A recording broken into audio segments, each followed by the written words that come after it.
नमस्कार, आप सभी का बहुत बहुत स्वागत है। चुनाव की घोषणा जो है, विधानसभा चुनाव की घोषणा हो चुकी है आज, और अब जो है सभी पार्टियां जो है चुनावी मोड में आ जाएंगी। हालांकि चुनावी मोड में ही सभी पार्टियां थी और तैयारियां कर रही थी। आपको बता दें कि झारखंड में जो है पहले चरण का जो चुनाव होगा वह होगा 13 तारीख को, और दूसरे चरण का जो चुनाव होगा वह होगा 20 तारीख को। यानी एक सप्ताह का जो है ड्यूरेशन का गैप है, और 23 नवंबर को जो है इसका रिजल्ट, जो परिणाम होंगे वह चुनाव के आ जाएंगे। तो यह भी बता दें आपको कि 25 तारीख से, यानी कि 25 अक्टूबर से जो है पहले चरण के नॉमिनेशन की शुरुआत हो जाएगी, और 28 अक्टूबर से जो है दूसरे चरण की नॉमिनेशन की शुरुआत हो जाएगी। यानी कि आप कह सकते हैं कि 15 अक्टूबर है, आज से आचार संहिता लग गई, और 10 दिनों के बाद जो है नॉमिनेशन की बात शुरू हो जाएगी। हालांकि भाजपा ने कल प्रेस कॉन्फ्रेंस किया था और अपने कुछ सीटों की जो है लेकर ऐलान की थी। अब हर पार्टियां जो है अपनी अपनी ओर से बैठक करेंगे, और आने वाले 1 से 2 दिनों में हर पार्टियां जो है अपने अपने प्रत्याशियों की जो लिस्ट होती है, सूची होती है, वह कहीं ना कहीं अब जारी करेगी।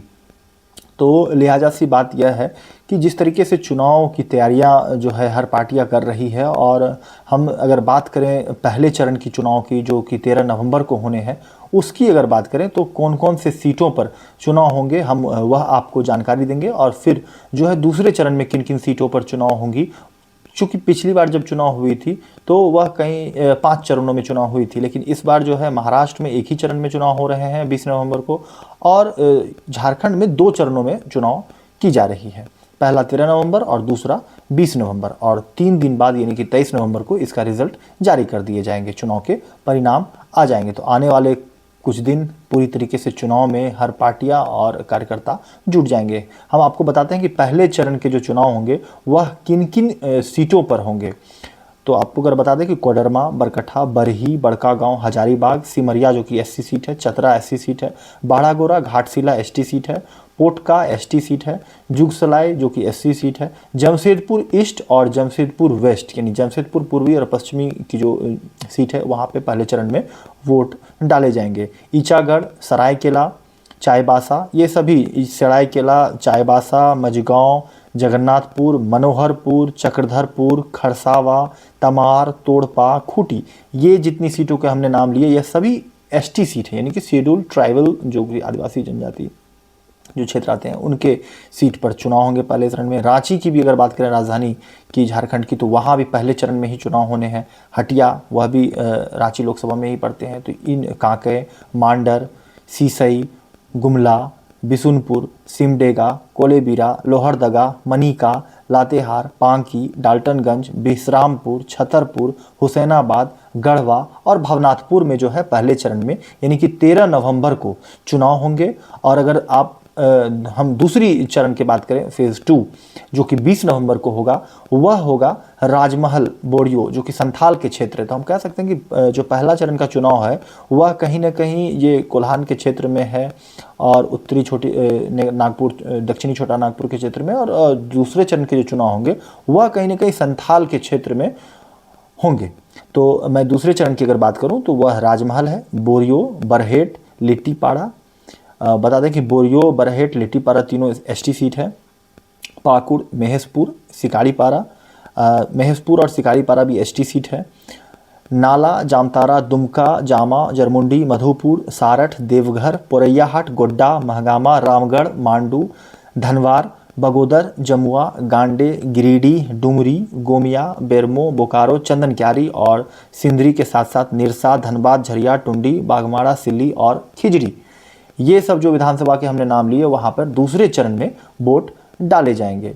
तो ये चुनाव की जानकारी हमने आपको दे दी कि पहले चरण का चुनाव किन किन सीटों पर होगी, दूसरे चरणों का चुनाव किन किन सीटों पर होगी। अब आने वाले जो 1 से 2 दिन है, या 3 दिन, 4 दिन, 5 दिन आप कह लें, क्योंकि 25 तारीख से नॉमिनेशन है, 25 अक्टूबर से, तो सभी अपने अपने पार्टियां जो है प्रत्याशियों के लिस्ट जो है जारी कर देंगी। हालांकि बीजेपी ने कल प्रेस कॉन्फ्रेंस करके यह कह दिया कि हम जैसे ही चुनाव के डेट घोषित हो जाएंगे वैसे ही अपने पहली, या कह सकते हैं आपकी सारी लिस्ट जो है जारी सीटों को लेकर जो है कर देंगी।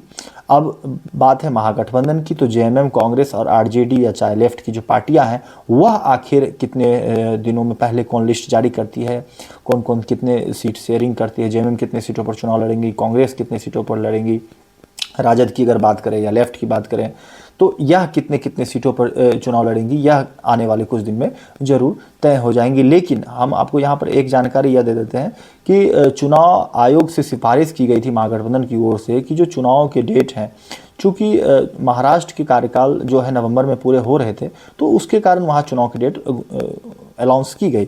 लेकिन झारखंड में चूँकि जनवरी तक 5 जनवरी तक का टर्म था और 5 साल पूरा करने को लेकर इसके लिए समय की जो है ड्यूरेशन की बढ़ाने की बात कही जा रही थी। और चूँकि इन क्षेत्रों में दिवाली और छठ की जो पर्व होती है वह धूमधाम से मनाई जाती है, जिसे लेकर जो है और 15 नवंबर को जो कि झारखंड दिवस के रूप में मनाया जाता है एक बड़े त्यौहार के रूप में, तो इसे लेकर जो है चुनाव आयोग से सिफारिश की गई थी। जब पिछले महीने जब चुनाव आयोग की टीम आई थी यहाँ सर्वे करने के लिए तो उनसे गुजारिश की गई थी कि आप चुनाव के डेट को जो है महाराष्ट्र के साथ ना कराकर कुछ जो पूरी कार्यावधि है वह पूरे होने देने के बाद करानी चाहिए थी। लेकिन यहाँ पर इन सभी बातों को दरकिनार कर दिया गया और जिसे लेकर जेएमएम के जो केंद्रीय महासचिव हैं वह आज बयान दिया है कि यह पूरी तरीके से जो है एक लोकतंत्र की हनन है। चुनाव आयोग पे सवाल हालांकि महागठबंधन हमेशा खड़े करते रहे हैं और हेमंत सोरेन की लोकप्रियता को लेकर जो है सवाल उठाया है कि बीजेपी जो है घबरा कर चुनाव आयोग जो है बीजेपी के इशारे पर काम कर रही है। फिर से एक बार आरोप जो है कहीं ना कहीं लगाया है और जल्दबाजी में चुनाव की घोषणा की बात कही है। हालांकि ये तो पॉलिटिकल बात है। इसके साथ साथ हम आपको बता दें कि जो ये चुनाव होने हैं इन सभी चुनाव जो विधानसभा चुनाव होंगे इनको लेकर काफ़ी गाइडलाइंस जो है कल से आचार संहिता को लेकर सभी बैनर पोस्टर हटाए जाएंगे और पूरी तरीके से चुनाव को लेकर जो है आप कह सकते हैं कि चुनाव आयोग पूरी सख्ती से झारखंड में चुनाव कराने के लिए जो है तैयार है। इस वीडियो में इतना ही। आपको अगर ये वीडियो अच्छा लगा हो और अगर आपको कुछ सवाल पूछना हो तो इस वीडियो में कमेंट्स के माध्यम से आप सवाल पूछ सकते हैं। और ऐसे ही तमाम खबरों के लिए सब्सक्राइब करें हमारे चैनल जेके न्यूज नेटवर्क को और हाँ बेल आइकन दबाना ना भूलें।